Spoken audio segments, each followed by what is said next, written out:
This is the second review of the Ainol Novo 7 Aurora.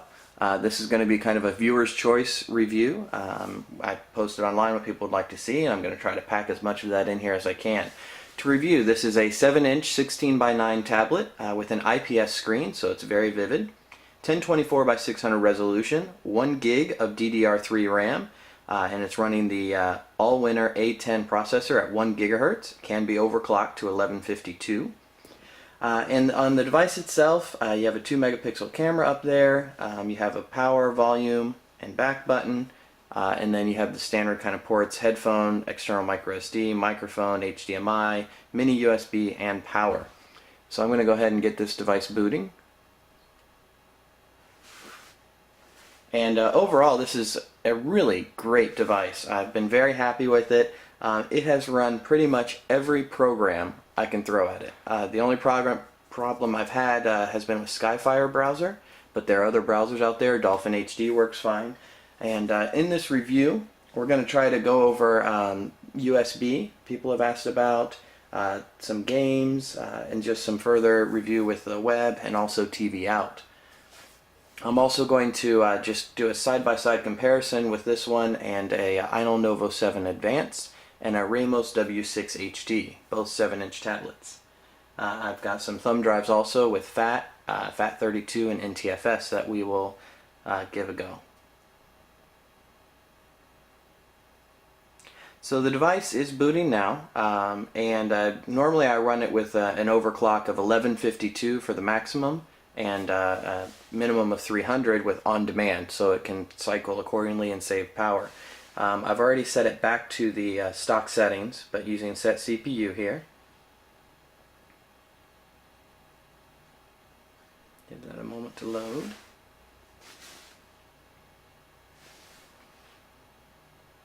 As you can see, running at 1008, but it can be bumped up to 1152.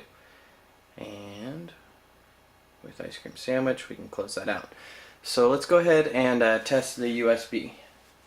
I'm going to zoom out here a bit. Now, what you'll need is you need to start with the adapter cable. Changes it to a full-size USB. Just plug that little baby up in there. And I've got here 3 thumb drives. And we'll start with the fat one, which is this guy here. I'm going to just plug him in. And he's connected in there. I'm going to go into File Manager, and I'm going to go to USB, and here it is, the files that are on it. So that one works just fine. We're going to go into Settings, and we're going to just dislodge it. So Storage, and unmount USB host. As you can see, it's a 1 gig drive. So that one's done. Let's go ahead and try FAT32, which is this guy here. So I'm going to go back to the File Manager. As you can see, there's nothing in the USB. So now I'm going to plug that one in. And as you can see, it's lit up there. Because this has USB on the go, which means it can provide power through the USB port. So that's why these thumb drives work, and it should work with external hard drives. And as you can see, the documents that are on this one, which is formatted FAT32, came up. So now we're going to go back to the settings, and I am going to unmount it again.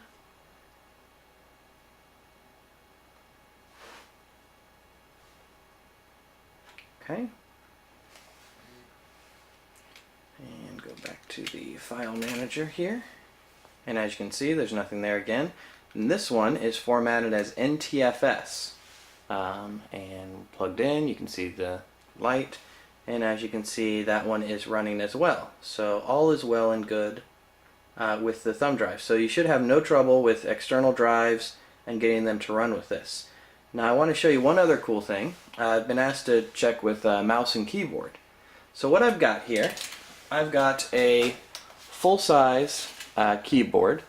And on this, it has 2 ports. So this is going to also act as a USB hub. So I'm going to put that down here. We're going to zoom out a little bit. There you go. And I'm going to plug it in right there. device will give a quick little flicker once it's recognized. And as you can see, if I type in, information comes up. So that's cool. Well, the other thing is we want to test a mouse. So I've got a standard mouse here, laser optical mouse, and I'm going to plug that in to the port on the keyboard. So now I've got a mouse and a keyboard plugged in. Now the mouse on this device is a black cursor, so it's a little hard to see. So I'll put it over here in the lighter area, and as you can see right there, the mouse is working. But that's not enough. Let's also go ahead and just plug in our NTFS drive into there to the USB, and you can see it said USB out. So let's go ahead and click on our file manager and click over here on USB, and what do you know, I have access to the files on the external drive as well as the mouse and the keyboard. So really a great little feature. I'm going to unplug the USB now, and we're going to move all this out of the way. Now, people had also asked about USB adapters, and unfortunately the USB adapter I have for Bluetooth is not working. So there may be some tweaks or maybe some other firmwares. This is currently running version 4.01. There is an update to 4.03. I just haven't updated it yet because overall everything's working just fine for me. So I've got these other two tablets here that I just want to do a quick comparison on. I've got this is the Novo 7 Aurora. We've got the Novo 7 Advanced, and this is the Ramos W6 HD. And as you can see, side by side, the Aurora is just a little bit thinner. It's also got the nice rounded edges versus these others are a little square. It does sit a little taller, but they all have pretty much the same ports. The Novo 7 Advanced has 800 by 600 resolution, whereas the Aurora and the Ramos are 1024 by 600. Now I've been asked, we're going to do a little side-by-side comparison here of these devices. So I made this little rig here. And unlock all of them. Now I have set the brightness to max on this so that we can get a proper view.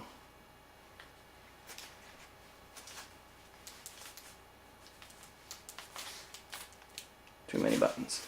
Okay, so looking at them head on, they look about the same. The Aurora is a little brighter, but when you start tilting them, you'll start noticing a change. The Aurora is still bright, but the others are starting to dim, particularly the Novo 7 Advanced.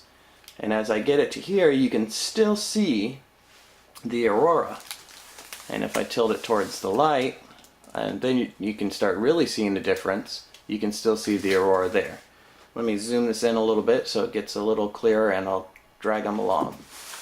So, tilting up, as you can see, the Advanced there versus the Aurora versus the Ramos. So, it actually is really a great screen. Since I know this video is already running over the 15 minutes, I'm going to throw in a little more information on the screen comparison, because I don't think the one I did before was quite as good as I would hope. So I've got Angry Birds Rio here, which is a nice bright screen. It's also a moving screen, and you can see first off just in the resolutions, these are both 1024 by 600, whereas this is 800 by 600. So you can see you get a little more display out of just these two to begin with. And the IPS screen is brighter than the others. If I tilt it up, you can again see, really kind of see the difference now.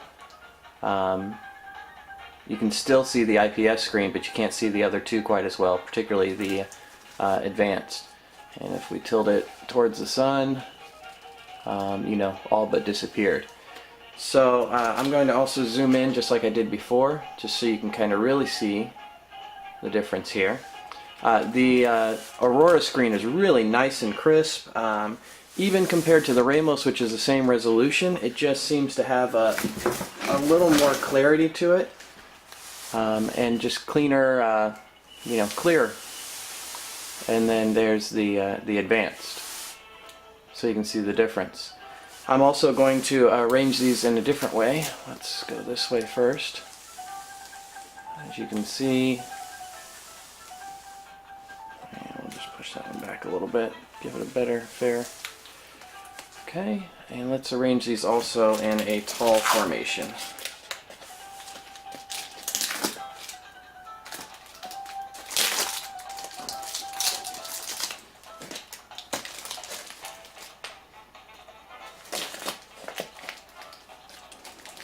Do what you need to get the point across.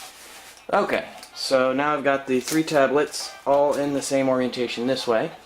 And again, the Aurora screen here in the middle sticks out between the 3. If we again tilt it up, you can see the brightness as it changes, and the Aurora screen is still the best one. And it's not a matter of where the camera is focused at, it's just a matter of the screen. The quality of the screen is very, very nice. Again, tilt towards the sun, and the screen still happens. So we'll get back to the rest of the video. Thanks.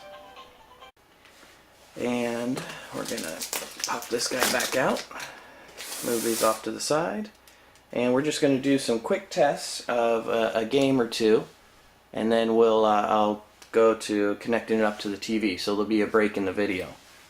So I've got a pretty high-powered graphics game here called Shadow Gun, and as you can see, NVIDIA. Really graphic intense. Some people have recalled that I had issues on the Novo 7 Advanced running the videos. I was able to watch through the video, it stuttered maybe 3 times, and then I got to the gameplay itself, and you can see the camera sitting up there. So let's go ahead and turn up the volume here. Resume. And again, this is currently at the stock speeds. It can be overclocked.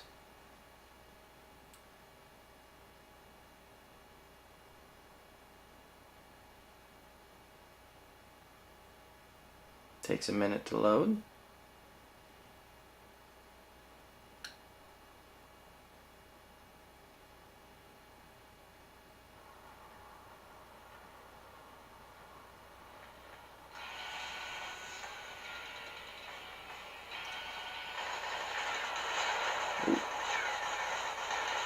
I must say though, I'm not the greatest at this game.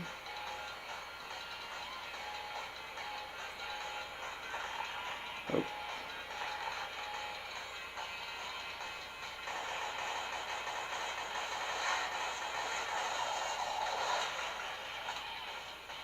Let's get this other guy here. But as you can see, gameplay is fluid and smooth. And if I knew how to walk, life would be good.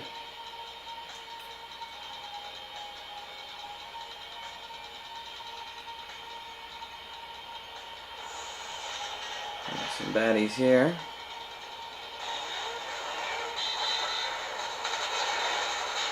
And that would be my life ticking away.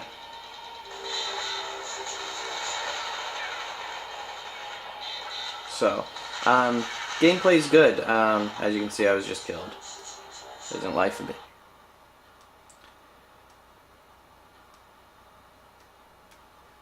Alright, let's go ahead and quit.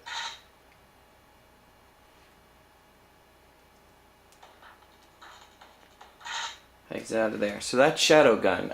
Probably the most graphic intense game that I've got to show. Adobe Reader. And I've got a graphic novel here, also known as a comic. And as you can see, it's clear. Now, one thing with Adobe Reader I've noticed recently, and I don't know if it's just the Adobe Reader itself, but if you change the rotation, it goes out of the program. Graphics are crisp and clear, so I can't complain there. So, now I'm going to go ahead and turn off the camera. I'm going to set up for, we're going to do a quick view of this outside in the sun, and then we'll do the TV and try to do some browsing and see what else we can fit in this video. Thanks.